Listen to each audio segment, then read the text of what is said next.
Perbezaan kepada kedua-dua buku ni adalah apa? Al-Fus 191 fokus on zaman, kita boleh katakan macam klasik lah. Dan saya gunakan timeline tahun Hijrah. Saya mulakan daripada 35 Hijrah dan dia bawa salah sampai kepada hujung era Uthmaniyah. Reference dia saya letak di belakang sebab saya nak bagi dia nampak santai, orang tak terganggu dengan nota kaki. So dia layan saja penceritaan itu.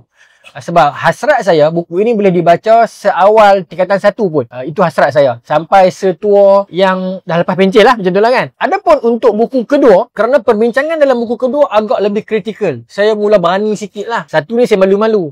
Yang kedua ni saya mula berani sikit nak melontarkan kritikan terhadap pemerintah dulu misalnya dan sebagainya kan. Jadi saya perlu ada sokongan yang kuat. Maka kerana itulah untuk Al-Fus 192 saya menukar kepada laras tahun Masihi sebab dia lebih dekat dengan kita agar kita boleh tolak balik. Misalnya revolusi Iran 1979. Sekarang 2025. So kita boleh lah nak buat unjuran kita sendiri tu. Maka untuk yang era moden ini saya pakai Masihi atau bahasa mudah macam ni. Ini dua adalah sambungan yang satu. Sebab selalu orang salah faham.